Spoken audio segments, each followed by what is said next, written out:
You know what I'm saying? We got a lot to talk about today. We're going to be talking about the New York Jets. We're going to be discussing the roster, mandatory minicamp, which ended. We'll be discussing that, tight end position. We're going to have a lot of fun. So call in 515-602-9639. Again, 515-602-9639 is the number. Call in. We're about to take all callers. Give me 1 second, folks. I'm going to connect the audio right back.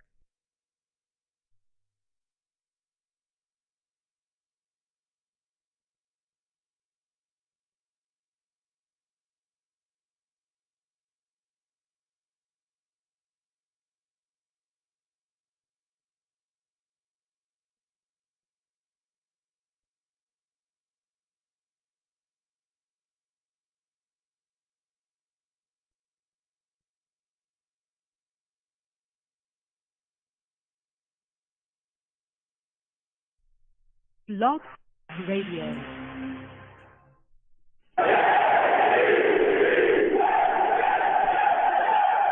What's going on, folks? It's your boy Long Beach Joe, and I am back at it again.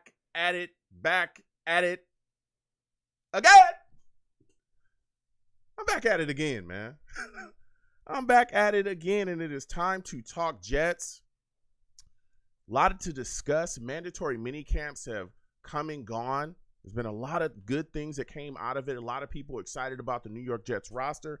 Some of the things that they saw at minicamp as well. Mekhi Becton showed. There was a lot to talk about that, So there's a lot going on, a lot of positive things coming out of mandatory minicamp. We're also going to be discussing the New York Jets tight end position today as well. Has it been improved enough? New York Jets have also made a signing as well. Training camps coming up as well. The dates have been announced. July 19th for rookies, July 26th for veterans. There's a lot to discuss, and we're going to get to it. All right. Also, as well, the lines are always open. 515-602-9639. 515-602-9639. Call in. Salutes to all the Savages. Brian Seal. Sofonda Cox, salutes to you as well. Good to see you in here. But listen, let me go ahead and get into it. Listen, folks, I'm the man of the people. I'm here for the people. Let me shamelessly promote my Facebook page. Everyone go on Facebook, search The Long Beach Joe Show. Like that page. My content's up there. Go ahead and give it a listen. Message me. I'll message you right back. I love going back and forth with folks about this football team. Also, leave me some feedback. I love hearing about what you folks think I do here on The Long Beach Joe Show. Listen, your boy's on iTunes, man. I'm a lot of people listening. Your boy is on iTunes. Go over to iTunes, all right? Type in Long Beach Joe Show on there, all right? Hit that subscribe button, okay? Hit that subscribe button and leave your boy some feedback as well. I want to appreciate everyone that does that.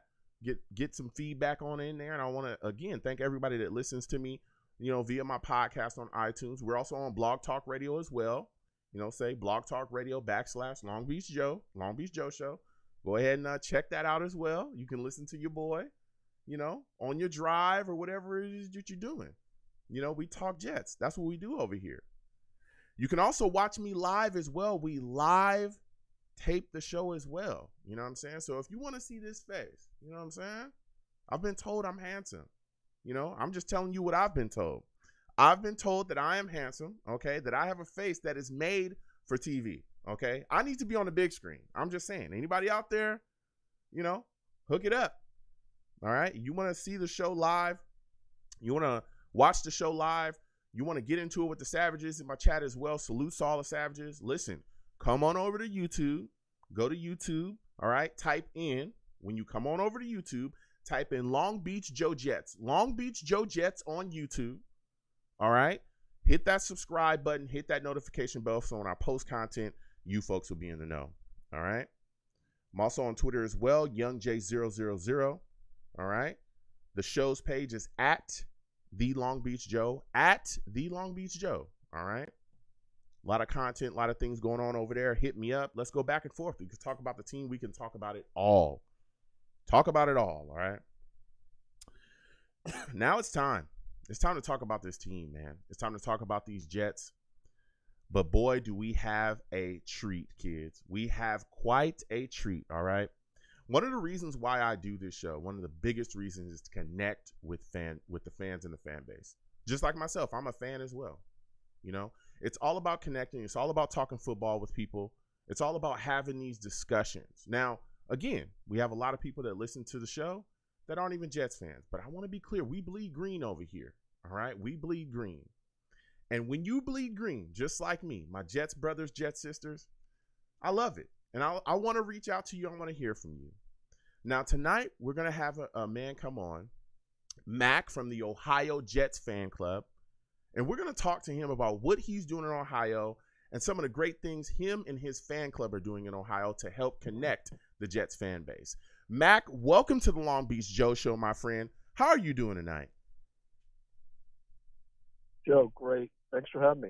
Absolutely. It's good to hear from you, man. Listen, I'm fired up to talk to you because we go back and forth often. We talk these Jets, but I want you to explain to my audience what made you become a fan of the New York Jets.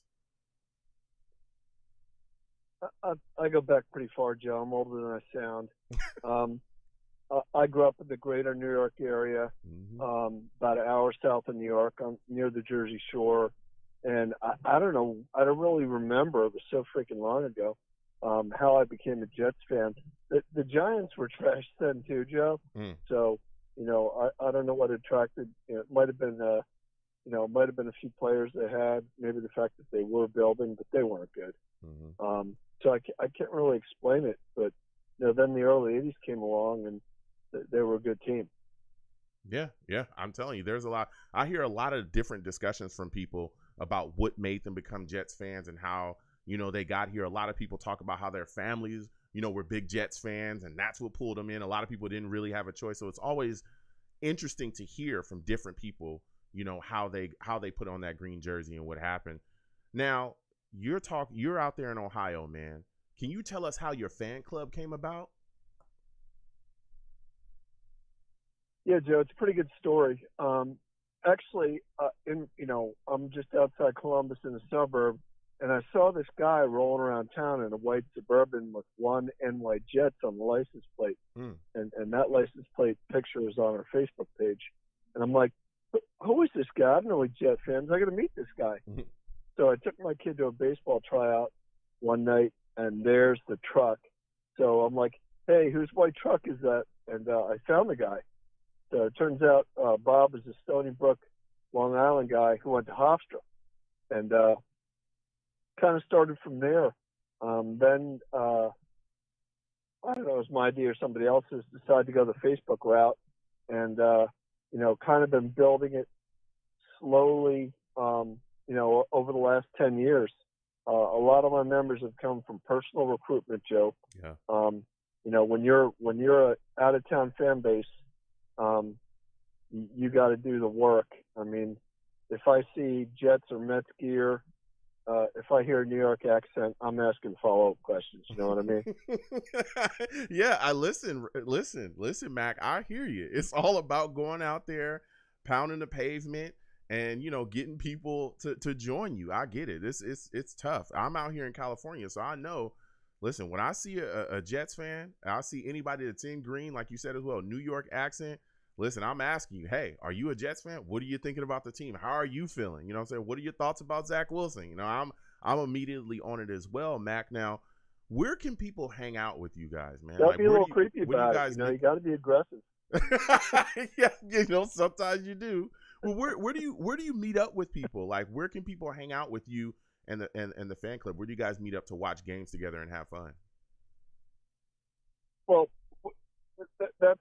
I'll keep it brief, Joe, but, we're finally getting to the point where we need the place, but there's some obstacles. Me and a few guys will go to a place called Classics, which is on the northwest side of Columbus, but who's got the NFL Sunday package. But here's the challenge, Joe. Jets play at 1 p.m., and I got 3 teams ahead of us in line here, plus the fact the Jets have sucked. Number 1, Browns. Close second, Steelers, and then Cincinnati Bengals. There's fans of all those teams here in town. So they're not showing a Jets game unless you're playing one of those teams. I mean, it's just the way it is. Yeah. So the challenge is we got to find a place, with Sunday ticket and with a side room. I know some of this stuff goes on. We got to locate the place. But there's no way you're getting it on broadcast or going to get sound at a Sunday ticket bar with those other games on tap. Yeah. Yeah, I've heard from a lot of other, Jets fans that it's kind of tough to find a spot, like you said as well, when you're out of that, NY area. I'm a Jets fan. I'm out of California. I go to sports bars sometimes. I tell them to turn on a Jets game. They look at me crazy. You know what I'm saying? I'm in there with Niners fans. I'm in there with Raiders fans and Chargers fans, but I find my way. I elbow on in there, and I'm always, kind of able to get to watch my Jets over there when I do frequent the sports bars. But I hear you, Mac. It is tough, and I hope you guys find that spot. But where can they contact you? Like, where can they talk to you on social media? What are some of the things, that some of the spaces where you can go back and forth with people on social media and talk to them about your fan club and everything that you do?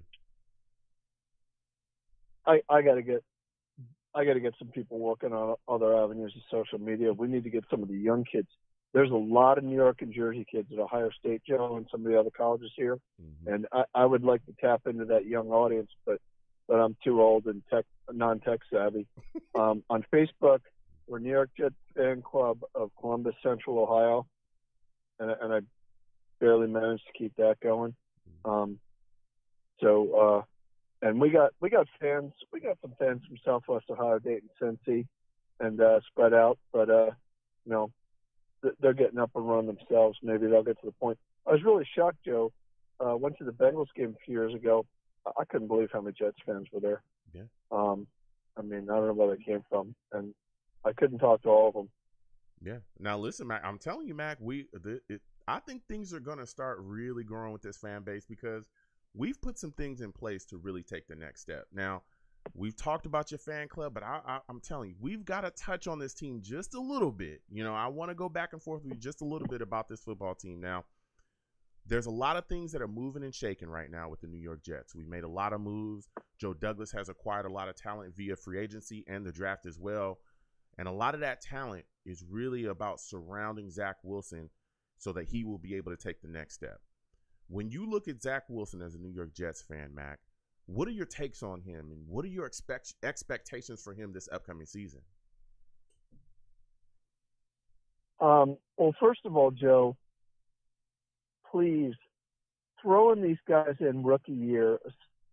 How many guys succeed doing that? I mean, it drives me absolutely crazy. We couldn't sit him for 4 games and let him adjust to the speed and pace of the game. I mean, it's always counterproductive. I remember a few years ago, Sam Darnold, early in the year, he played 3 games in 11 days. You play a Monday, a Sunday, then a Thursday. And I'm like, man, this is drinking out of a fire hose. This is not going to help, not going to work. And so what are your expectations from this? I look at it like this. When you look at how we were set up, you take a guy as high as we took him. That's today's NFL, right? You look at guys around the league, Kyler Murray, he wasn't allowed to just kind of sit down. You look at other guys as well, that are around the league that immediately stepped in and were starters off the bat. That's just today's current day NFL. I understand what you're saying, Mac, but this isn't like the old days where, a guy like Aaron Rodgers gets to sit down behind Brett Favre. Other guys as well get to sit down maybe on the bench for a year, 2 years. I remember some guys were sitting on the bench almost 3 years before they got their shot to step up and go out there and figure out what they can give the franchise.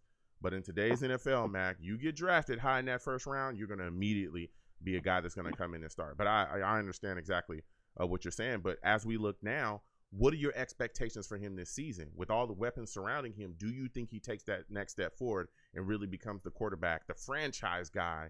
Does he stamp his franchise, marker on this football team and carry us going forward for these next couple of years? Yeah, Joe, I'm sorry I didn't answer your question. I've been obsessively consuming tons of YouTube content and articles, and everything I hear is the right direction. I mean, number one, the kid has the arm talent, but I'm listening to a lot of the stuff about how he processed information last year versus now. How they're really working with him to do the 1, 2, 3 reads and not try to take everything in. And I really think it won't surprise me if he's really good this year, but he's definitely going to improve, mainly because he's going to be in a position where we have so many talented players around him. Mm-hmm. All he's got to do is dump the ball off. I want to see some of the out-of-pocket plays and all that, but, let's do a little check down Charlie and put the ball in some of these guys' hands because they're going to be able to do it on their own. Yeah. Yeah. I mean, we've gotten so many guys in, via free agency and the draft, so much talent added. Garrett Wilson, Breece Hall, getting him in the second as well in that draft. But I really like some of the things that we did in free agency as well, making some of the moves that we did. Now, my final question for you, Mac, before I let you go, what was your favorite free agency signing? Well, I was thinking about this, Joe. I really like both DJ Reed because this kid is supposed to be really good. Mm-hmm. But I'm going to lean toward Laken Tomlinson just because I'm such a big O-line guy. And Joe Douglas feels the same way. Your team starts with your offensive line. Yeah. Everything crumbles if that's no good. Yeah. It affects every aspect of the game. But I haven't watched a tape on Laken Tomlinson yet, but he is supposed to be, extremely physical, nasty. I did watch some. He buries people. Yeah. And he's a guy that is definitely going to help us improve, particularly. I know people talk about protecting Zach Wilson, which is, numero uno. You definitely want to make sure that he's protected, that he doesn't have to run for his life this upcoming year, that he doesn't have to deal with getting hit and PCL injuries. But I think with Laken Tomlinson in the building as well, what that does is greatly improve our running game. Goodness gracious. Our interior running game was terrible. Our pass blocking interior was terrible, but there was no push. Greg Van Roten and Connor McGovern could not get it done on our interior trying to open up holes for our running backs. And I think that this year it's going to be a lot better, especially with Elijah Vera Tucker moving to that right side, who's already shown that he is a phenomenal guard. And, Laken Tomlinson sitting at that left guard spot, who has unbelievable familiarity with the system because, he ran it when he was the Niner. So, Mac, you're talking and you're making a lot of sense, man. Listen, before I let you go, Mac, go ahead and just give all of my audience every single way that they can contact you and the Ohio Jets fan club, man, so they can join in just in case they're in Ohio, man, and they want to stop by. I gotta get a Twitter up and running, Joe. But basically, go to Facebook, and it's New York Jets fan club of Columbus / Central Ohio, and they'll be in the same day. We just ask a few questions. You got to be in the area. Mm-hmm. We don't want anybody from out of the area. Mm-hmm. But and thanks for having me. Yeah. Listen, Mac, I want to thank you for coming on, man. You have yourself a good one, my friend. God bless, Joe. Take care. All right. Listen, that was Mac from the Ohio Jets fan club. Salutes to him. That salutes. Again, if you're in Ohio, stop on by. Mac, he's doing his thing with the guys over there. Again, Facebook, search Ohio Jets fan club. They'll come right up, man, and you can sit down with them and talk. It's always good to hear, Jets fans connecting around the world, no matter where you're at. And again, it's tough, especially outside the East Coast. It's that New York area. It is tough to find other Jets fans. It truly, truly is. So again, I want to thank Mac for coming on and, spreading his talk about his fan club with us. So we'll get to the lines in a second. Again, 515-602-9639. 515-602-9639 is the number. Call in. We're taking all callers. Listen, it is time to talk, all right, because the New York Jets have been doing some things. First off, the New York Jets have signed Michael Clemens, all right? The New York Jets signed Michael Clemens, who we knew, we took in the fourth round. It's a contract, $4.4 million contract. It has an $896,000 signing bonus. That's solid, man. Here's another guy that we drafted that we've locked up. We've been able to make sure things are out the way, and he's a guy that I think can have some impact for us. Everybody's excited about him. He's already been taken under the wing by some of our veteran defensive players as well, some of our veteran defensive linemen. And let me tell you, the talent with this kid, the physical ability with this guy is off the charts. I know that there's been some off the field stuff. Okay, we know that. That's in the past. I know a lot of people have gone back and forth with me about that. But this kid, if you listen to him, you listen to all his press conferences, you listen to things that he said, he's addressed it. He says, hey, that's in the past. That does not define me. And he's ready to move on from it. And I'm telling you, the physical ability is off the charts with this guy. He can bring it to the table. And he's a guy that we can put in this rotation. And if he can get rolling with the pass rush, baby, him, Jermaine Johnson, Carl Lawson, other guys that we've been able to bring in as well, Jacob Martin, boy, oh boy, is it going to get ugly for other football teams. That's all I'm saying. So we're able to get Clemens signed as well. And there's just been a lot of movement, man. You look at mandatory mini camps. We've been able to do a lot with that as well. Mandatory mini camps is done, as we all know. But, Zach Wilson looked very good. There was a lot of positive comments about Zach Wilson. We've seen that he's bulked up, so he's definitely been hitting the weights. He's getting himself physically prepared, not just physically prepared, but also mentally prepared as well, which is big when you're trying to take the next step as a quarterback in the NFL, okay? He's talked about preparing himself. He's talked about him. He's watching tape now. He's recognizing things that defenses are trying to throw at him. He's not just recognizing things that defenses are trying to throw at him. He's also going back and watching tape of how other players reacted in similar systems that we have, right? He's looking how other players were able to react to those defenses and how they came out the victor. What did they do? What plays did they check down into? How did they handle the pressure so that they can, chuck the football up and keep things moving, keep the chains moving, which is huge in this league. If you are trying to be a good quarterback, a lot of people talk about the physical attributes, having an arm, being all this other stuff. But a lot of it is being mentally prepared. You look at some of the most mentally prepared quarterbacks around the league, we see they have great success, right?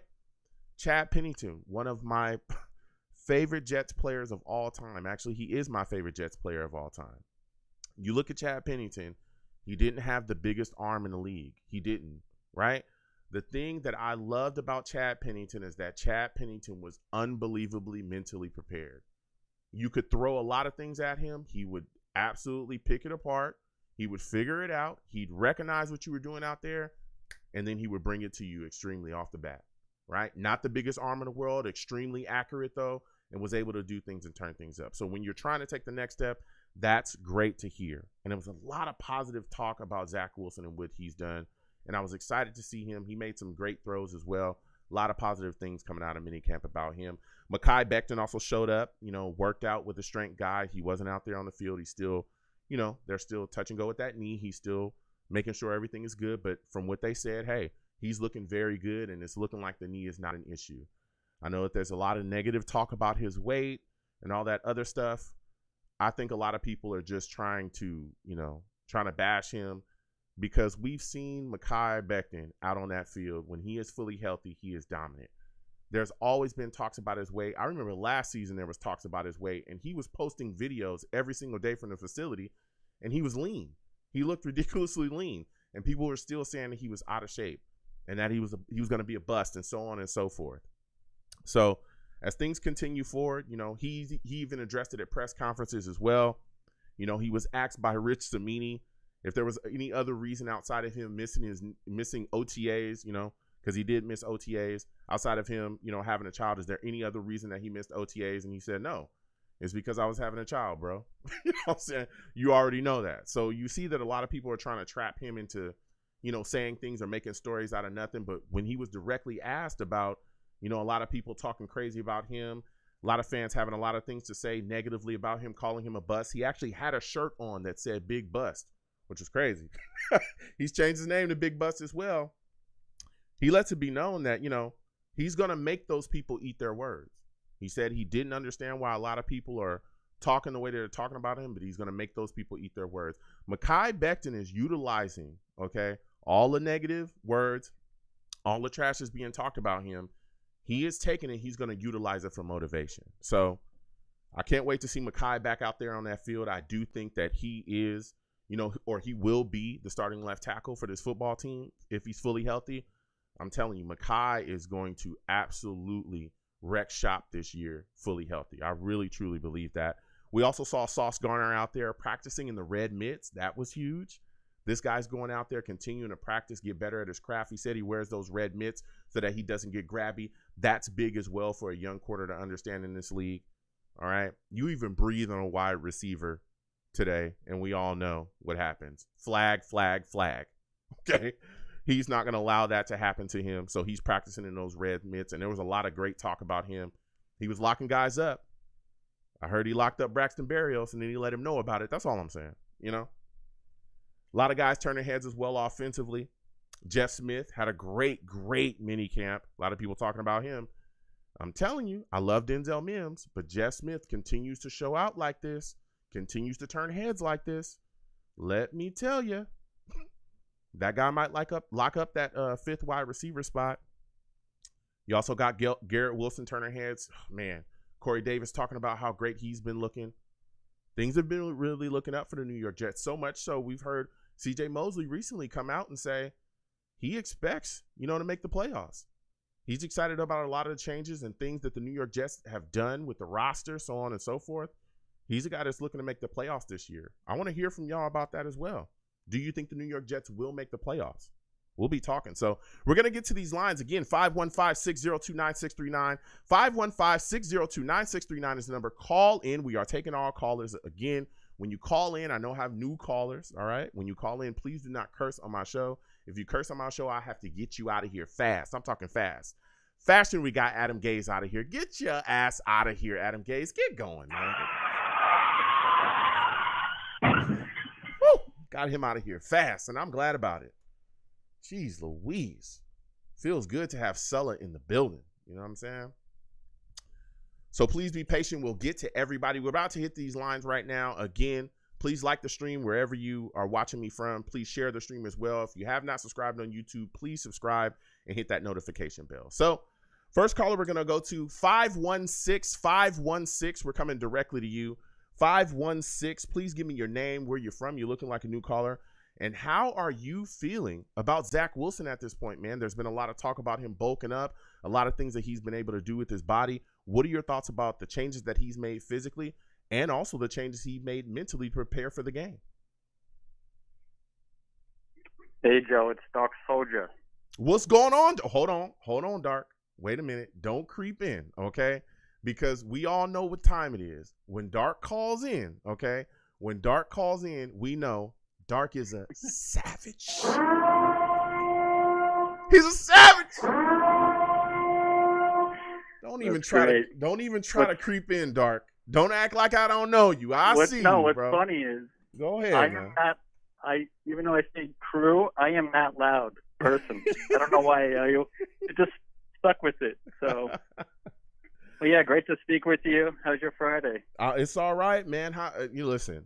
I'm fired up. We're talking about the New York Jets here, man. I'm ready to go. Give me your thoughts on Zach Wilson, man. How are you feeling about it? How are you feeling about him changing his physique, hitting those weights, and getting prepared mentally for what is to come, the next step forward? How are you feeling about it? I'm very excited, and I think he's just going to show all the doubters, what he's really about. I predict in his fourth year, he'll be top 8 best quarterback in the league. And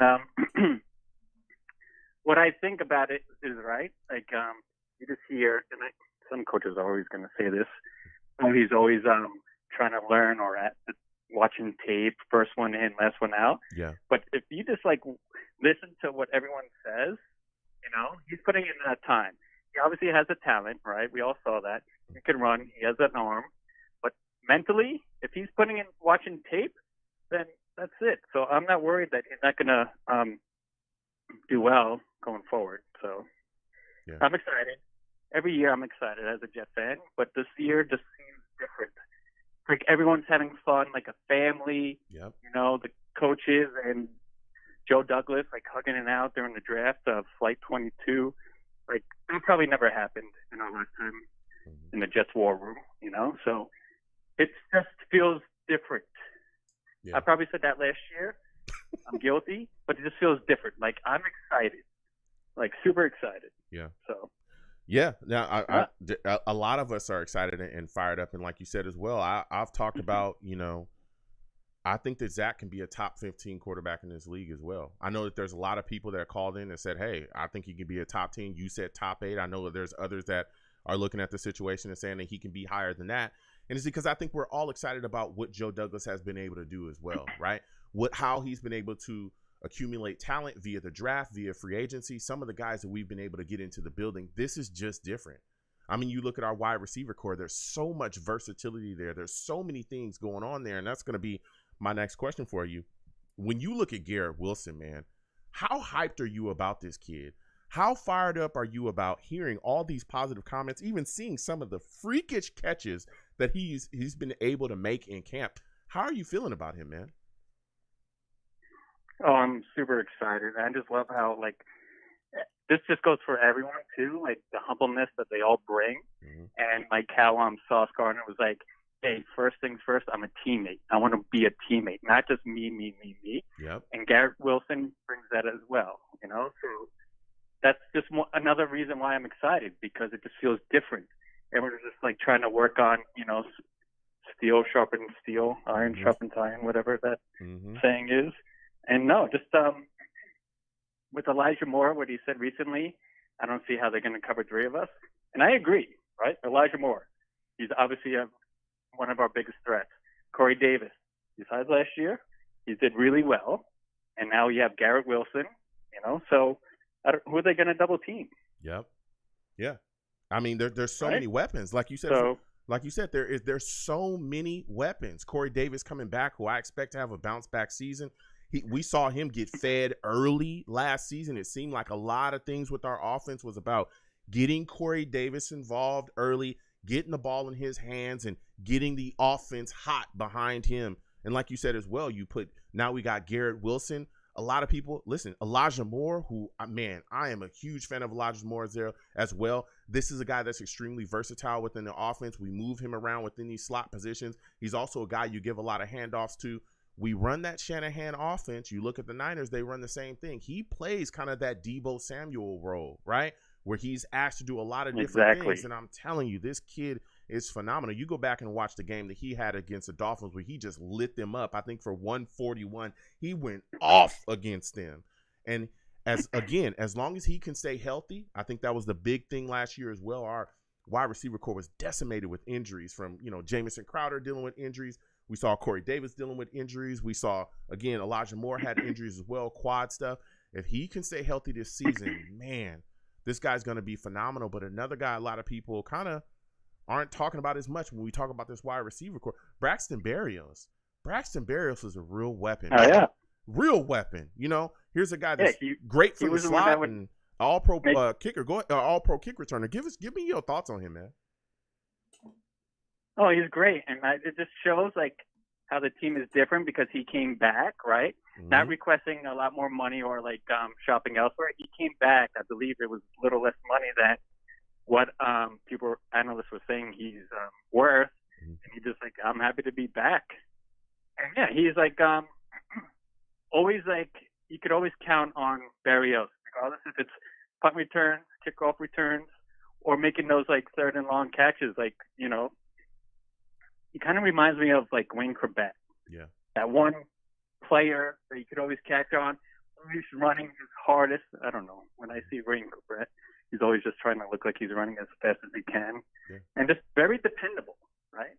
Yes. You could throw it to him, and he will do his job as best as he can. Yeah. Not too many drops, So, yeah. Yeah, I mean, you're talking facts there. Like you said, dependable, I think is a great word as well, because down the stretch, he's one of the only guys that stayed healthy. You watch that game against Tampa Bay. Yeah. You watch those games. He was the only guy that was consistently out there. Again, we were dealing with so many injuries with Elijah Moore and Corey Davis being gone, and Keelan Cole, I think missed some games here or there as well last season. Jamison Crowder's missing games. There were so many guys, but Braxton Berrios was the guy out there and doing work from the slot. Even when he was put outside on some plays as well, he did work from there. And then his kick returning ability really helped us too, offensively. But another position that I think has been greatly improved that can really help Zach Wilson is this tight end position, man. We've brought in CJ Uzomah. We've brought in Tyler Conklin. We've drafted Rucker, man. What are your expectations from this tight end position? Do you think we'll see, improved production, more improved production than we've seen in the recent past? Oh, of course. Like, we didn't have. When was the last time we had a good tight end? Dustin Keller? Yeah, but I was about to Can't say even Dustin remember Keller. how far back. Yeah, I was about to say. It feels like it was like a decade ago. Like, we were just, for the whole, Mike McCagnon, we didn't have any tight ends, So, super excited. That's another thing. If you take the Jets name off the roster and someone looks down all the skilled positions, we're a good team. We're a very good team, and we're young. And they're all working together, So I'm super excited. I think stay healthy.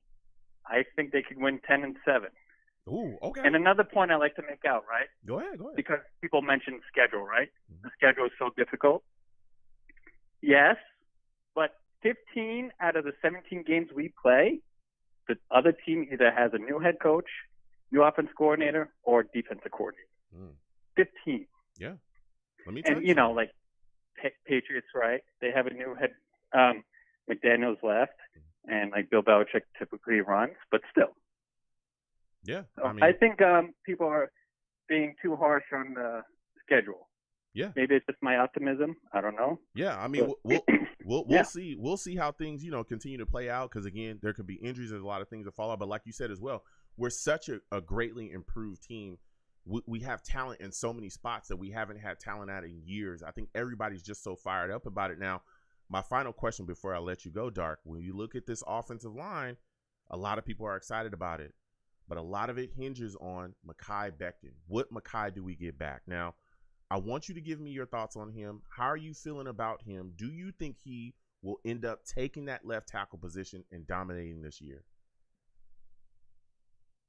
All right. Well, I love Mekhi. I think he's going to come back full force and shut up all the idiots that are like making outrageous claims and calling him fat, which I just think is totally wrong. And I'm on the fence on if he's going to come back left tackle or not, because Fant did such a great job on the left side opposed to the right side when he started last season. Okay. So I don't know, but I just know regardless what side, and if he's going to right tackle, like maybe 2 games or so, then he's just going to start pancaking people. Okay. So I'm super excited. I have all the faith in him, and he's just going to come back, full force. Here's how we all thought he should be drafted. Here's my thing, though, Dark. All right, I'm going to give you this. I'll let you have the last word before I let you go. If Mekhi Becton does not win that left tackle position, would you consider him a bust? No. Can you explain why? No. Just because you lose the left tackle position doesn't mean you're a bust. You're just not as good on the team at that position. Okay. Right? Okay. Am I thinking it like too literal? No, I'm wondering. Like, it's not like he's that. Because I go back and forth with a lot of Jets fans, I'm right? Sorry. No, yeah. I go back and forth with a lot of Jets fans, and I'm a big Mekhi guy. I think he's going to take the left tackle position. But there's a lot of people saying, Joe, if he doesn't, he's a bust because we drafted him to be a left tackle. We took this guy to fill a big area of need. And if he cannot do that, and a guy like George Fant, who has been a guy that, has been a traveler, a guy that's been moving around, even when he was in Seattle, he was in a ipso facto starter. There were guys that beat him out that started over him. If he's getting beat out by a guy like George Fant, a veteran guy that's been moved around, we still have an issue at left tackle. George Fant is a guy that's older. He's in his 30s. We can't depend on him forever. If Mekhi can't be that guy, then we're going to be still looking for a left tackle in this draft. And so that's going to be my question. Again, I'll give you the last word before I let you go. If Mekhi Becton can't win this left tackle position, which I think he will, but if he can't, don't you consider him a bust? Give me your last word on that. And that's great, all valid points, but I still don't think he's a bust just because he can't play at the position we drafted him for. Okay. What about, and again, like, this is way above my knowledge, like him playing right tackle, and then, like, once Fant leaves, then he switches to left. I don't know how it works. I just don't think he's going to be a bust. Yeah. Based on where they put him. Yeah. If he's starting, then he's not a bust, in my opinion. And I hear you. Yeah, that was kind of my argument back. It's like, hey, understand maybe he isn't our friend. If he doesn't win that left tackle position, which again I believe he does, but if he doesn't, let's say he's on the right side and he becomes a franchise right tackle. There are guys in this league that are franchise right tackles. You know that you have your right side locked up for years to come. You know that you're going to have a guy that's going to be a cog on that right side for years to come. You won't ever have to worry about that ever again. Right? I would love that as well. Exactly. If he can lock things down and be a great right tackle, I won't consider him a bust. If he's a guy that comes in and constantly produces and is going out there and giving us his all, he's not a bust in my book. So I hear you there, Dark. You gave us a lot of great takes. Listen, Dark, I got to continue to move on with these lines, man. They are hot.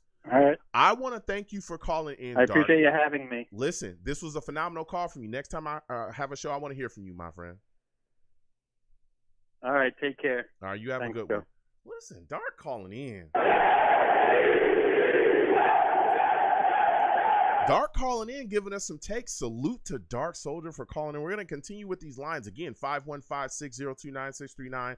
515-602-9639 is the number. Call in. We are talking Jets, mandatory mini camps, the fallout from it. A lot of positive takes about it. All right. We're also discussing the New York Jets tight end position. A lot of talks about that as well. A lot of people talking about Mekhi Becton too. Please give the stream a like if you have not already, and subscribe to the stream as well if you have not already, and hit that notification bell. Share the stream too with your friends and your family. I love connecting with people talking about this football team. So we're going to get back to these lines. Next, I'm going to Rusty. Rusty, I'm coming directly to you. Salutes to you, Rusty. I want to thank you for calling in tonight. Listen, Rusty, a lot to discuss. All right. As we all know, mini camps ended, a little bit ago, and been a lot of positive things coming out of it. I want you to give me your thoughts on Zach Wilson, man. He's bulked up. He's hit the weights. He's mentally prepared. How are you feeling about the way he looked out there?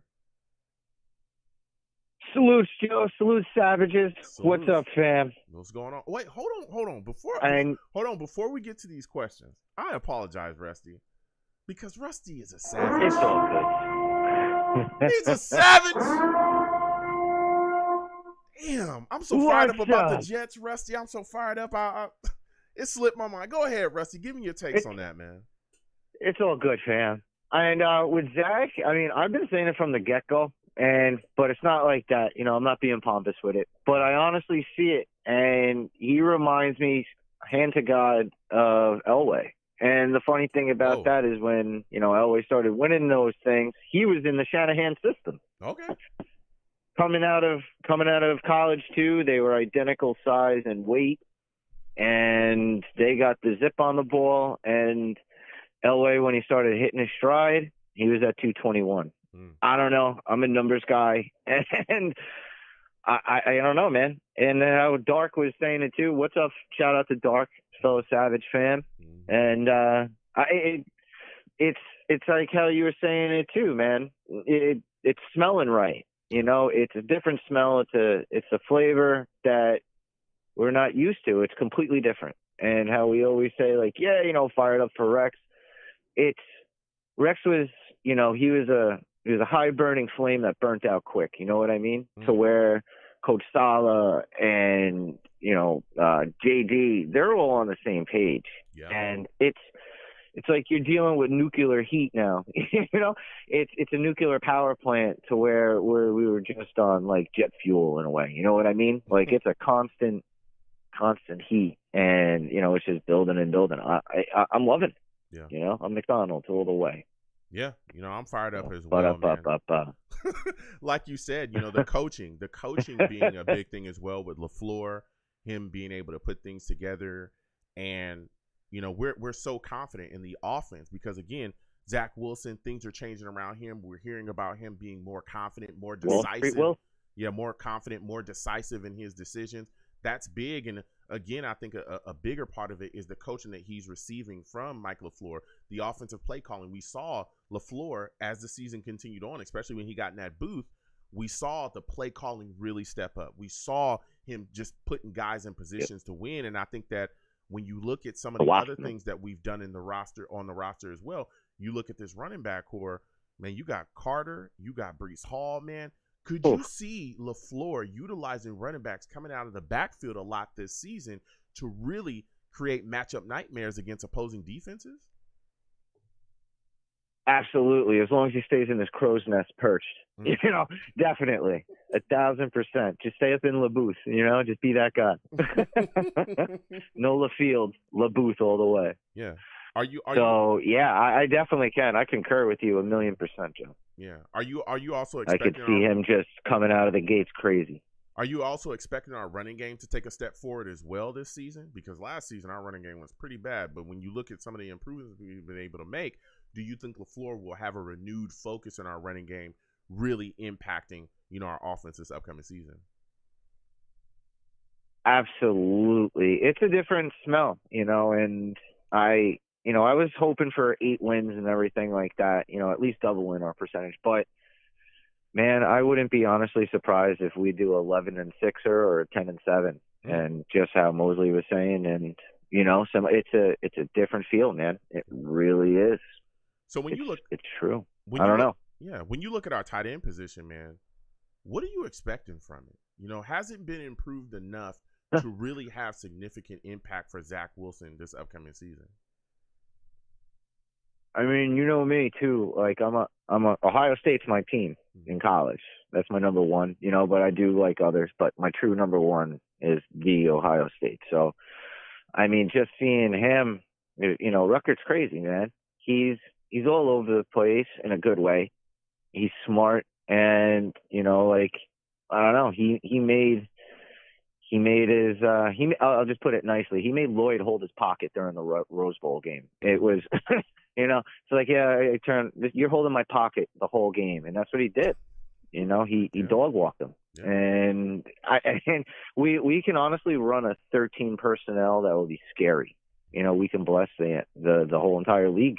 And if you're not paying attention, you're just going to get steamrolled, and that's that. Honestly, it's the way we're set up now, and the way that it's looking, starting to, you know, through those cracks that we're able to see, it's looking beyond promising, honestly. Yeah. And our guys are getting confidence. Our team, it's a young, confident team that doesn't know any better. You know, it's great.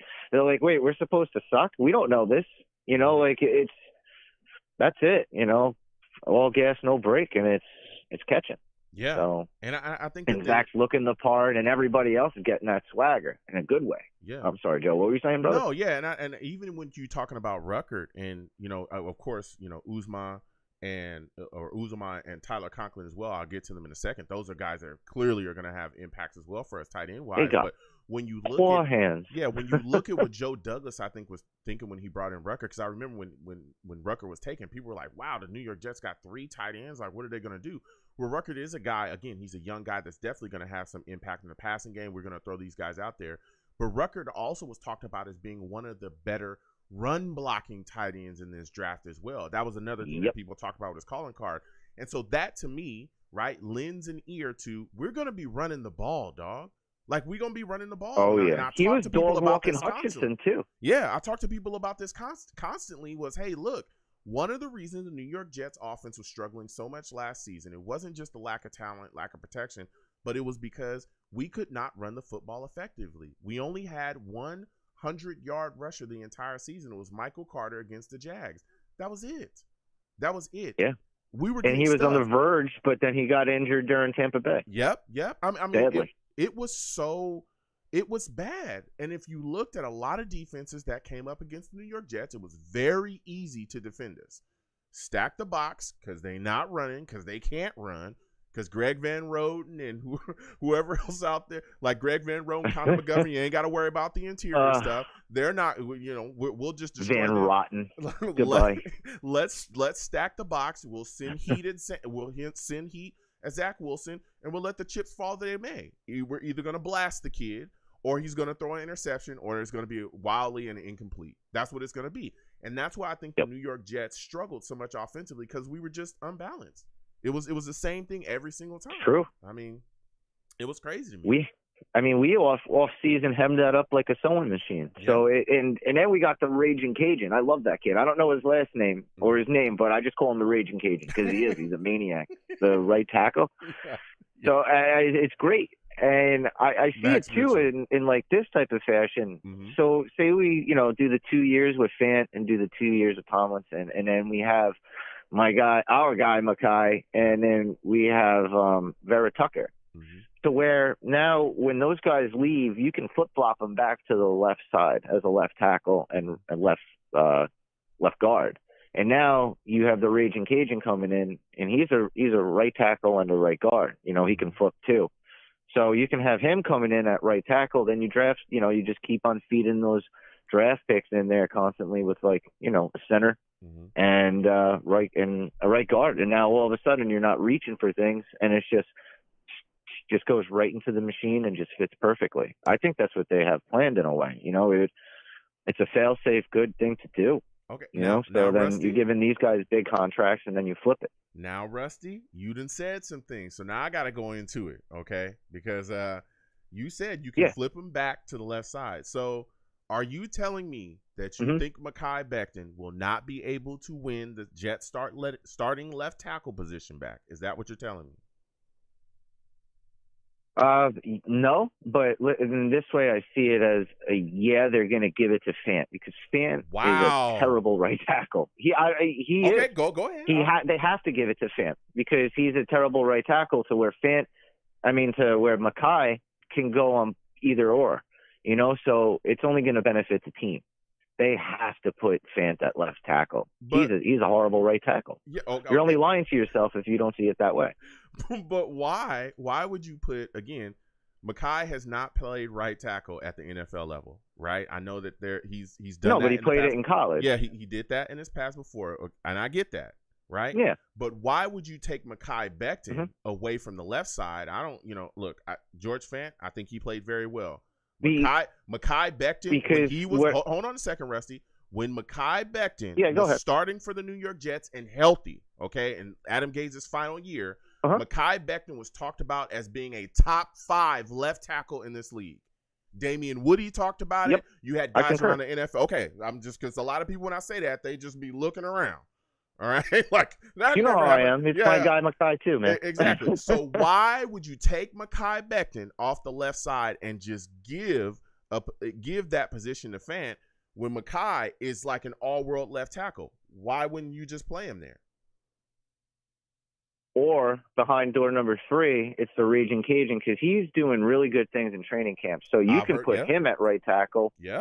Now Mackay's got the left tackle. Yeah. So there's literally 3 options that the Jets can do that only benefits the whole team. And, Mackay is that type of guy to where he's athletic enough and good enough to where he can play both left and right tackle. And I totally see where you're coming from. And, it's not a snub in the face, I don't think, to Mackay, to where he's actually held to a greater standard. They're like, look, Fant sucks on the right side, period. That's just what it is. So he can only play on the left. So you're golden on both left and right. So you're just going to have to stick with us, bud. And when your huge contract comes, we're going to feed you accordingly. And you go back to the left side with Elijah. And then this is what happens, with the Raging Cajun. Or, they just say, you know what, Fant, we're not going to sign you. We're going to do what we got to do. And we're going to have the Raging Cajun on the right side with Elijah trying to help him out, and just go with Mackay and Tomlinson on the left.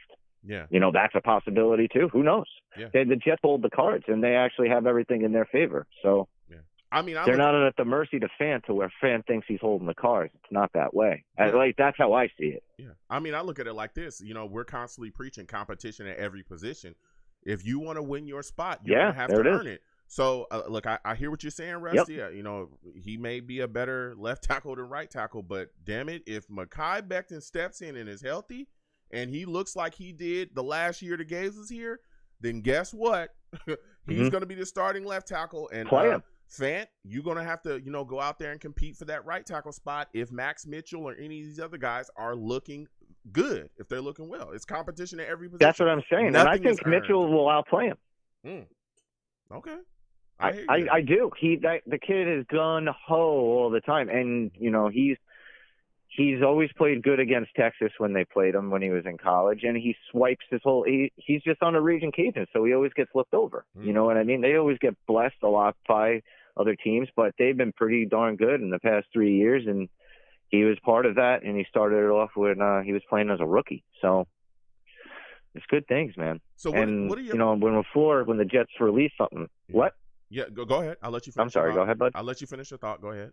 Oh no, I'll keep it brief on it. But before, you know, the Jets released it on what he was looking at the insight on Max, and it was only good and promising things. And the kid fights for everything, and LaFleur really likes it. So I don't think they're really concerned about Fant if they want to play these games. Yeah, I mean, truly. You know, So there's been a lot of talk. Yeah, there's been a lot of talk about Fant. You know, New York Jets might be looking to extend him. We'll see what happens going forward. But I tell you what, it is competition at every position. Okay.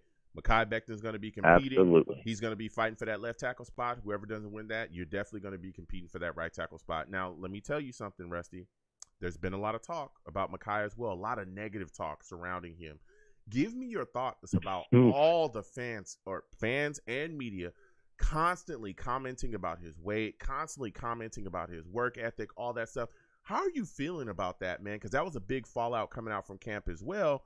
He even talked about it where he said, I'm going to make the people that I'm paraphrasing, all the people that are doubting me, all the people that are saying that I'm a bust. He had the big bust shirt on. He let you know he's very aware. I love it. Of the comments that have been made. He's very aware about how you feel about him. Give me your thoughts about him saying, hey, look, I'm going to make those people eat their words for talking negatively. How do you feel about the negativity he gets, and how you feel about the way he's responding to it? They can go kick rocks with bare feet, split their toes, and then pound salt with those toes. So, like, you know, that's how I feel. And, you know, it's good luck. Good luck to you. He's one of those guys. You know how Eric Cartman would be like, yeah, I'm not fat, I'm just big boned. Yeah. Mekhi can actually say, yeah, I'm not fat, I'm big boned. What do you expect? The young man's freaking what, 6'7"? Yep. 3'4", like, what? And he's moving like that? Yeah, he's like a grizzly bear. You don't see any freaking lean-ass grizzly bears. And when you do, that grizzly bear ain't faring too well. So, like, you know, he carries his weight exceptionally well. And so, you know, those people better watch out, man. Grizzly bears like to eat deer, moose, gigantic elk, other bears, you know? So it's pretty funny to me. And I love it. He's pissed, and it only benefits us. Yeah. So, yeah. I love it. I just hope he pictures Country Club Connor Hughes' face and that guy Dick's chimney to, you know, as he's doing it. Just pancaking cats. That's how I roll. Listen, Rusty, you know, look, I respect everybody. I understand Rusty doesn't like everybody, but I respect everybody. But I tell you what, those who have talked negatively about Mekhi Becton, I'm telling you, when he comes back and he's healthy and he's out there and he's popping and he's doing his thing, he is going to let you know about it, because the shirt says it all. Oh, yeah, he's got a buffet for you. Yeah, he's ready to go. And I'm telling you, he's going to make a lot of people eat crow and eat their words. Now, Rusty, my final question for you, man, because you've been bringing the heat, bro. You've been bringing the heat. When you look at this wide receiver core, another thing that came out of camp as well was the performance of Jeff Smith. A lot of talk about him turning heads. Mm-hmm. We've seen him when he's been given opportunities in the past. We've seen him make some plays, right? There was a big connection between him and Sam when Sam was here. Again, we've moved on from Sam. He's kind of been all over the place within the roster, not given a lot of opportunities, but he's been turning a lot of heads. What are your thoughts about him possibly taking that fifth wide receiver spot away from Denzel Mims? If Denzel Mims did not perform, do you think Jeff Smith can end up battling taking that spot and giving us some production this upcoming season? I think that he's going to go good for the battle, but I think Mims is going to come out on top. He's that mouse. You know what I mean? Like, you know, the mouse in the mug with the milk. Have you ever heard that before? Yeah. Where they, you know, the two of them drowned, but that third one just runs so fast, so hard, and it turns it into cream eventually and climbs his way out. Okay. That's Mims, man. I don't know. That's how I see it. Mm-hmm. But he's going to get a run for his money. You know, it's good, man. And that's crazy to even say. Like, we're playing with heart and talent combined now. And, you know, like you said, you know, you better put up, because, you know, your position is at jeopardy. Yeah. And I love it. I truly do. But how I see it, I think, you know, and I see all the Mims haters, and I don't blame them in a way. But I don't know, man. I'm a college football guy, but I've seen him in Baylor, and the way that, you know, he's got heart and everything too. And that weight definitely affected him. New system affected him, and he wants it. He's a different type of, you know, adapt or die, and he adapted far, you know. So yeah, I listen, Rusty. I look. Everyone knows I love Denzel Mims, but I think he's one of the biggest question marks on this offense, because A lot Absolutely. of people talk He's the about, Riddler. yeah, a lot of people talk about the offseason with him, and yeah, he had an illness. He missed a lot of the offseason. But I'm like, dude, there's other guys that had issues as well that missed the offseason, missed parts of the offseason. Yep. If you look at Elijah Moore dealt with a quad injury. Yep. So did Elijah Vera Tucker. Elijah Vera Tucker dealt with a pectoral injury, and they missed, preseason. These are young rookies, right? These are guys stepping in, new team, new system, new league, right? They come into the season. Let's stick with Elijah Moore, right? Because we all know what Elijah Vera Tucker did this season. He was phenomenal.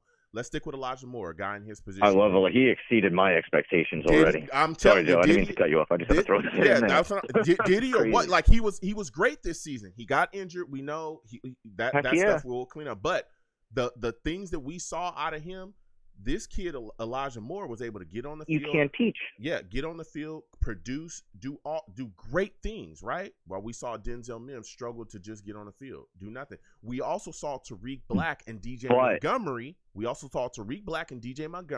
Two guys that came directly off the street, get on the field and have more catches and more targets than Denzel Mims. So I want to see Denzel succeed. That's what I want. I'm telling you, everyone knows that I love Denzel Mims. But there's a lot of questions about him, man. And I'm telling you, I could see Jeff Smith, a guy that is extremely talented, right? That I feel a lot of people slept on.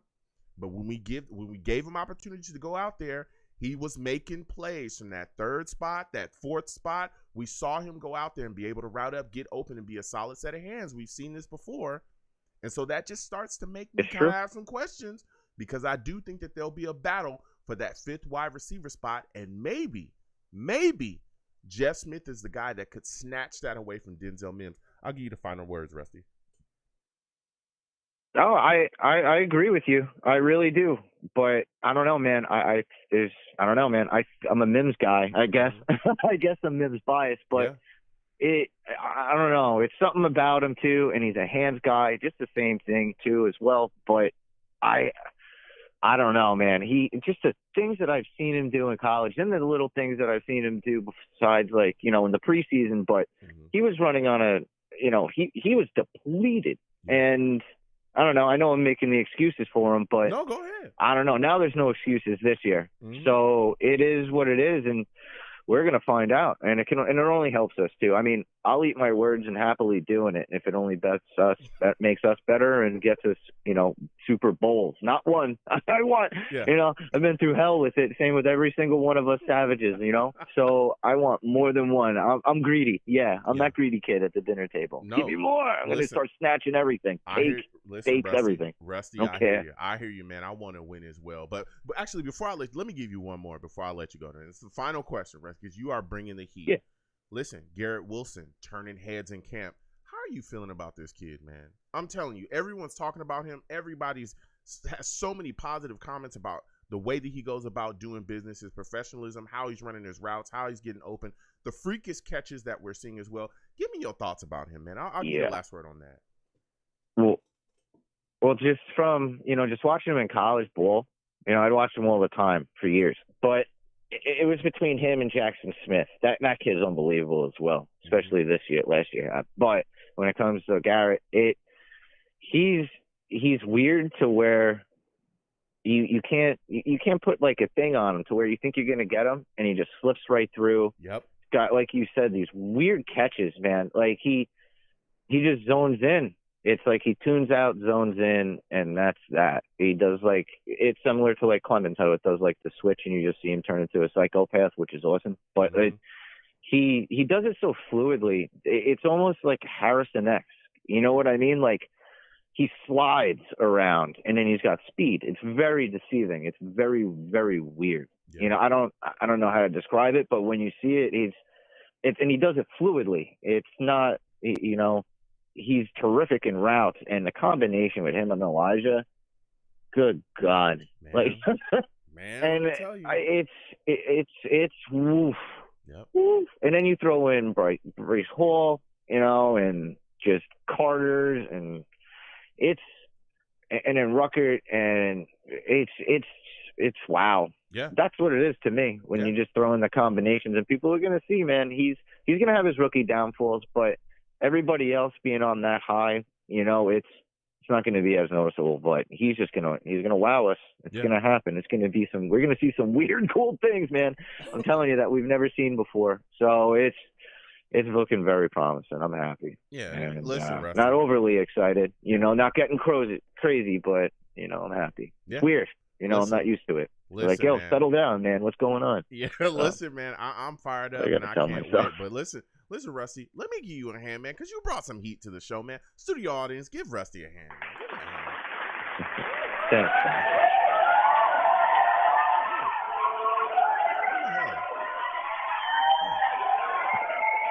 Whoa.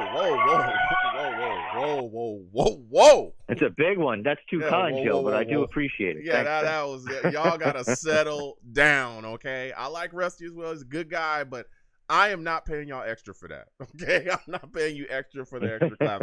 Listen, Rusty, I want to thank you for calling in tonight, man. Next time I have a show, I want to hear from you, all right, my friend? Absolutely, fam, and shout out to you and all the savages out there. Let's go, Jets. Kill it. That's what I'm Gangrene for talking life. about. Salutes, Rusty. You have a good one. Listen, Rusty calling in, man. Rusty calling in with some fire. Lot to discuss. Listen, he said Mekhi Becton, put him on that right side, doesn't have faith on Fant to play that right tackle. Competition at every position, man. We're going to keep getting to these lines again. 515-602-9639. 515-602-9639 is the number. Call in. We are taking all callers. Please give the stream a like if you have not already. Please subscribe as well if you have not already. Hit that notification bell so when I post content, you folks will be in the know. If you like to give to the stream, the super chat is there. Anything you give to the stream is greatly appreciated.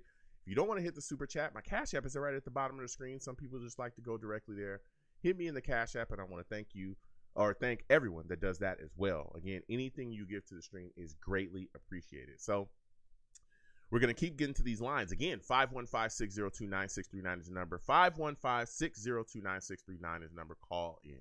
Now, next, we're going to go to a guy that knows his Jets, okay? He knows his Jets, man. We're going to Steve. Steve, salutes to you. I want to thank you for calling in tonight, Steve. Listen, Steve, there's a lot to talk about. Minicamp has gone on. We've moved on now. It's gone on. It's past. There's a lot of positive takes that fell out from Mandatory Minicamp. Steve, give me your thoughts about Zach Wilson, man. How are you feeling about him? He's bulked up. He's focused, and he's ready to go. How are you feeling about Zach Wilson? Well, first off, Joe, thank you again for having me on the show, and thank you for acknowledging that I know my Jets very well. Yeah, so I really appreciate that. Thank you. Yeah, thank you. Absolutely. No, but the thing is, let me tell you, man, when I watch Zach Wilson, like in practices and at camp practices and all that stuff, man, he did get bulky. I mean, he's not like the skinny guy that we saw on draft night when he looked like he was going to prom that night. Mm-hmm. He looks like a completely different person, my friend. His arm looks stronger. His body is stronger. He definitely worked on his mechanics and getting ready for his sophomore year. Definitely really exciting. Yeah, it is. Now, I want to give me your thoughts on how people are talking about how confident and decisive he is with the football now within the scheme. How do you feel about that, man? The fact that he's making decisions so quickly and he's recognizing a lot of things that defenses are starting to throw at him. Yeah, no, definitely. He looks like he's making better decisions with the football. I think the one thing he did say after when the 2021 season was over that he wanted to focus on getting the ball out quicker and not like holding it on too long because it could create problems. That's one of the key things that he had to work on. And so far he's working on it at camp. And hopefully in the future when we see it in games, we'll see it in games. Yeah. Now, one thing, that a lot of people are talking about as well, my boy Mekhi Becton, man. A lot of people having a lot of discussions about his weight. There's been a lot of negative comments made about him. How are you feeling about a lot of negativity that's surrounding Mekhi Becton right now from the fan base and some parts of the media, Steve? No, the way of how people are treating Mekhi Becton, I think is absolutely disgusting. Like, the thing is, this guy's only in his third season coming up. He had a lot of promise his very first season. And listen, in 2020, he was by far our best offensive player that year. And the thing was, if anybody remembered last year, in the first game of his second season, he ended up missing the rest of the season because of that one certain player who's gone. And I'm so glad Greg Van Roten is out the door. Van Roten is out of there. Let me just tell you that if anybody remembered, and if anybody watched that game very clearly like I did, any of you Jet fans that are listening right now, listen to me, okay? If you watch that first game of the year against Carolina, and if anybody saw what happened with Becton was playing so good in the beginning of that game. But as soon as when Greg Van Roten knocked him out of the game, because listen, I will always blame Van Roten for Becton getting hurt in that game, which was on the play where Wilson threw his first NFL touchdown. Let me tell you something. Looking at Mekhi Becton, the way how he is working out and preparing, and everybody's all saying, okay, Mekhi Becton, why is he missing OTAs? He had a good reason. His girlfriend just gave birth to a baby. See, okay? He just became a father for the first time. Now here is the encouraging thing. Now that Mekhi Becton is a father now, that is going to encourage him to be a better player so he can have a future for his son. Yeah, you know, listen, a lot of things are motivating him, but he definitely made it known that the negativity and everything that he's hearing from other people as well is greatly motivating him too. The big bus shirt with all the discussion or all the you know the talk that he's heard from people, he's letting them know, hey, all these words on this shirt are words that I've been hearing from people constantly saying things negatively about me, and he's going to be motivated with that, Steve. When he wore that shirt to the media, I thought that was incredible. When he wore that shirt to the media, you know what he's basically saying? He's like, you want to call me a bust now? Now, why don't you wait until when I hit the field, man? Why don't you wait until I hit that field, okay? Yep. Okay? And then we're going to see it from there. Because this is the thing, Joe. This is the New York media and all the other fan bases that they just want the Jets to be the clown circus show that we were in the past. And as of right now, that circus show ain't coming back, okay? Because this is a whole new, different vibe with this team, okay? A whole new, different vibe. That's what I'm talking about. Steve talking that talk, man. Yeah. He said, man, listen, he said it's a whole new, different vibe. So, in your mind, Mekhi Becton, that he's going to be competing for that left tackle spot, is he winning that outright, Steve?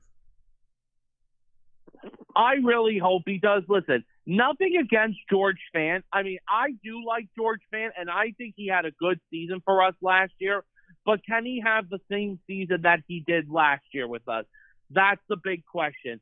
You know, I really hope Mekhi Becton wins the left tackle spot. And then maybe George Fant could move over back to the right tackle spot. Or maybe they'll put Becton on the right tackle spot. Listen, Joe, I don't know what's going to happen. We got to wait till when training camp comes at the end of July. Now, the thing is, Joe, you made a good point in one of your videos that I recently saw about the wide receiver position. And I do like where our wide receiver position is going. You know, we got Corey Davis and Elijah Moore, Braxton Berrios, the addition of Garrett Wilson. You know, listen, it's going to definitely be a fun position to watch during training camp this year and when we get into the games. You know, that's one thing I'm looking forward to. But the key thing is, Joe, for this season this year is, and when the Jets go into training camp is, you've got to be healthy. Yep.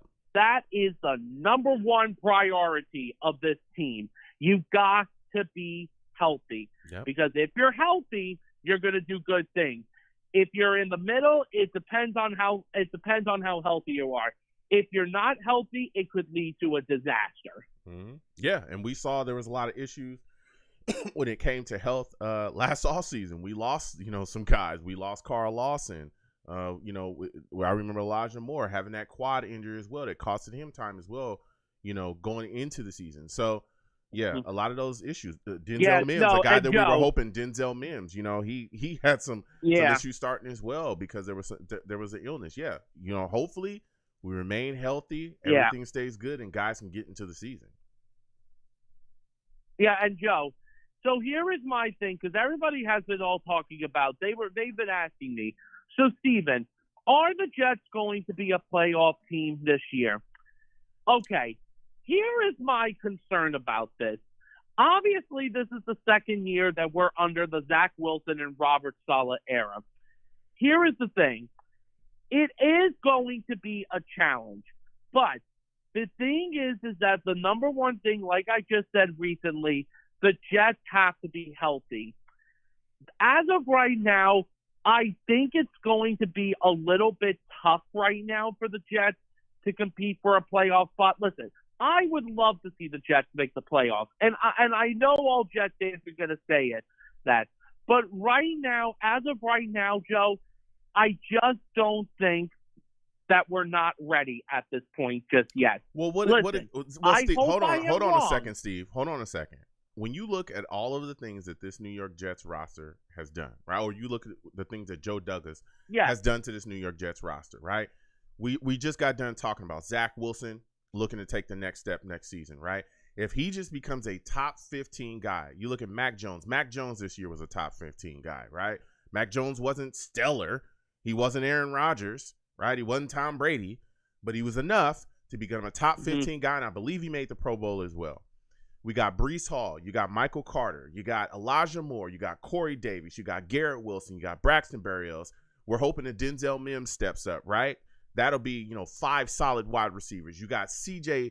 Uzama. Then you got Tyler Conklin as well. Jeremy Ruckert at tight end. Everybody's saying these are the best tight ends that we've had in years. We haven't had a tight end, step in and be able to do anything since Dustin Keller, right? So we're already fired up about the tight end position. You look at our offensive line. Mekhi Becton coming back, healthy. He's going to be healthy this season. We're fired up about that. Lakeland Thomason at guard. That improves our offensive line. Connor McGovern, still it's kind of center, but the guard play is going to be better around him. You got Elijah Vera Tucker on the right side. Stellar right guard, stellar guard period, right, in his second year. Then you got George Fant at right tackle. How is it that when you look at this offense that has been putrid, right, the New York Jets historically, offense has not been the best. You look at this offense, it's got some explosiveness to it. How is it that you can look at this offense and say that the New York Jets aren't going to make the playoffs this year? Well, okay. Listen, Joe. I'm just asking. I'm playing devil's advocate, Steve. I'm just asking questions. Go ahead. Listen, I do agree with what you were saying. But the thing is, this is also still a very, very young football team, okay? And, last year we had the least amount of experience, and we did get – and it's going to definitely build up into this year. This is the biggest problem that I have, Joe. It's our division that we have, okay? You've got the Buffalo Bills, who are literally one of the best teams in the NFL right now, and they're going to definitely be an AFC contender. Then you look at New England. Listen, here is the thing. You just can't say anything right now when that team is still coached under Bill Belichick, okay, who is one of the greatest coaches that lived into this game. Listen, Steve, and I hear – hold on a second, Steve. I hear what you're saying. I get it, right? I understand it. But we're going to be in this division until the end of time or until it gets changed, right? I hear what you're saying. Our division, the Bills are a very good football team. They are. They've ascended. We've seen it, right? But the Patriots aren't just knocking you out of the water talent-wise. They don't have some amazing weapons out there at wide receiver with the Patriots. The Dolphins, they've got Tyreek Hill, but they also got Tua. You know what I'm saying? Like he isn't the greatest at all. It's Tua. Come on.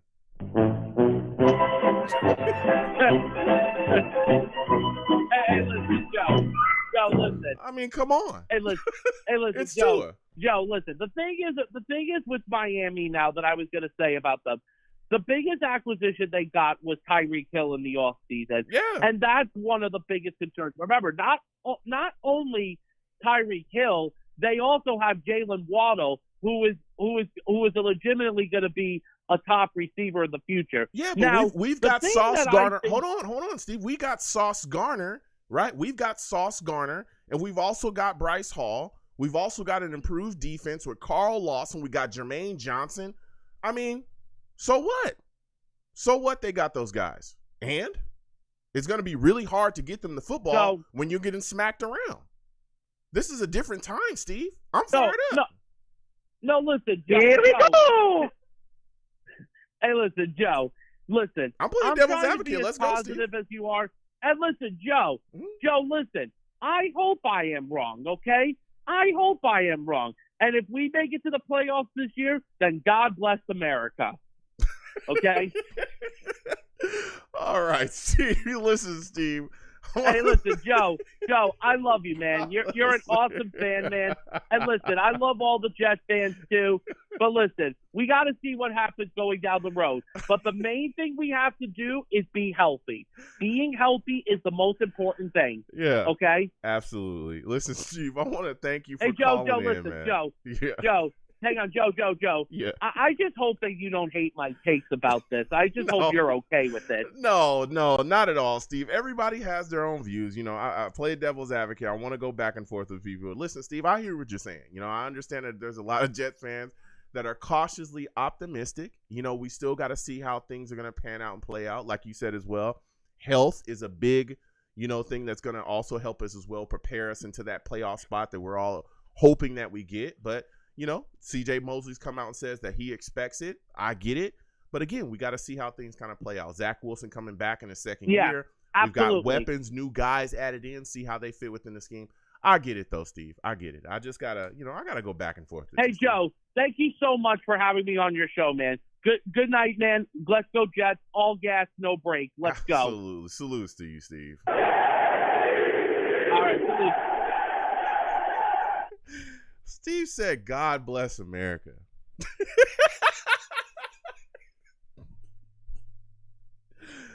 He said, God bless America, man. Listen, God bless America. I love America. That was his rebuttal. God bless America. All right.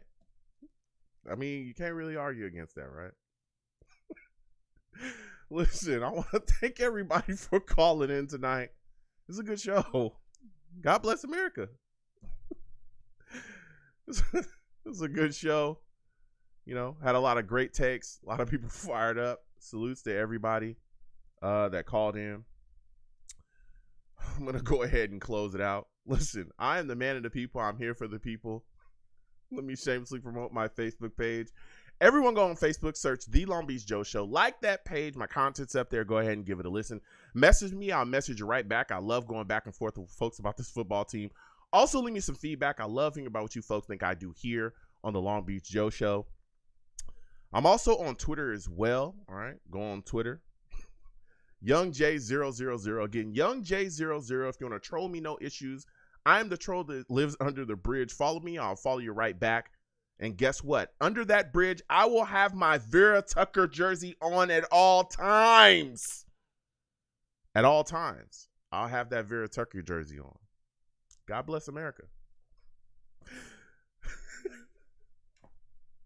The show's page on Twitter is at The Long Beach Joe Show. Or at The Long Beach Joe as well. I'm also live on YouTube too. We put up content on there as well. Go to YouTube.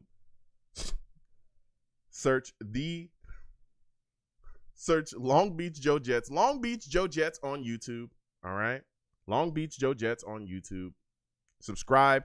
Hit that notification bell. All right. If you want to troll me on there, you can troll me as well. We'll go back and forth. Hit those comments.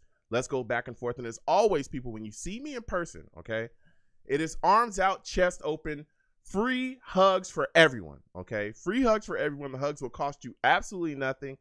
Thank you for taking the times out of your day to listen and call into the show. You folks are the absolute greatest. Again, I want to thank Mac from the Ohio Jets fan club for calling in tonight, spreading the word about what him and his fan club members are doing out there in Ohio. They're having a lot of fun. Please, if you're in the Ohio area, get involved with them any way that you can.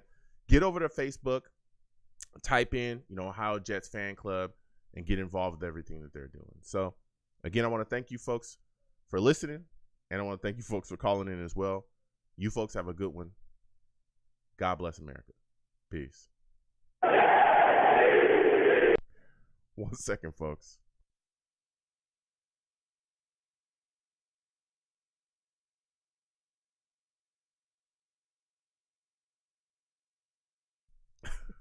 Hello, everyone. I should be back. that. Listen, God bless America, all right? Listen, if you're new to the show, all right? Exclamation point links in the chat. Exclamation point links brings up my link tree. That has the links to all of my content, okay?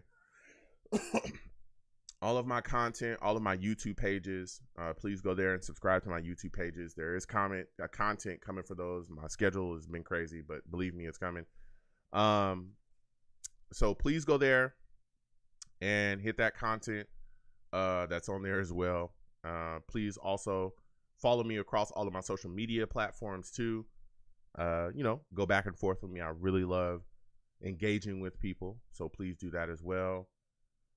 We also game on this channel for those of you that are new. So if you see me pop up playing Street Fighter, Madden, any other games, don't be surprised, because we do that from time to time too. My schedules gets crazy, so we'll figure that out. But we have done that, and we'll do it in the future when I have time. Also, for those of you that are new as well, we do these shows year round about the Jets. I know I have people that also watch the show that are not Jets fans. You're welcome as well. Come on in, talk about football. But again, we bleed green here. We also watch games together throughout the year when my schedule allows it. And we have live radio shows directly after the game to talk about what we've seen. Okay. There was a lot of a lot of rough moments last season, but we're hoping to change that around now. All right. We've got a lot of talent in here. I think that this upcoming season, games are going to go a lot differently than they did in the past. All right. I'm feeling that. So also, this number down here is the number to the show. It will not change. For those of my new callers, listen, when you call in, please be patient. We get to everybody, okay? But you need to remain patient. I give everybody their time. I cannot give everybody like 30 minutes or something like that, but I can give you time to talk to me about your takes and everything else. Also, no cursing on my show. It's a family show. Do not call in cursing and going crazy. I'll get you out of here fast. Real fast. Okay. So, yeah. So if you call in early, this number, generally my shows are around like 7 p.m. Eastern. I announce them on my social media. So if you call in a little bit early, I think the lines open about 5 to 10 minutes before the show starts. Call in a bit earlier and you'll be on hold, and then you'll hear the show start and you can, get on a bit earlier. That's what a lot of my, older people that have been watching me kind of do. So that's a way to get on earlier. It's a little trick. I'll put it out there, and let me tell you, that's what people do. So listen, this is phenomenal. Again, I want to thank everybody for coming on by. Salutes to Rusty. Salutes to Dark Soldier. Salutes to Budgeting D. Good to see you in here. Budgeting D says, Joe, Savages, happy Friday. Salutes to you as well. Salutes to Vern. Good to see you in here as well, Vern. Everybody that just stopped by and just said what's up. Salutes to VH. Good to see you in here. NY Jets FL. Salutes to you. Good to see you in here as well, fam. Again, if anybody sees me looking down, laughing during while we're doing the radio show, it's because I see y'all comments, man. I like to have a lot of fun, but I have to pay attention to the discussion. So, but y'all be having me cracking up. You guys definitely tell a lot of great jokes. So, but I have to focus. So. NY Jets FL says Becton may need a few games to get into form. You're telling the truth. He might, maybe a game, 2 games, to really get back going. But I think he's going to be all right, So, again, salutes to VH. Salutes to E. Madden. Salutes again to NY Jets FL, man. Everybody that came on by.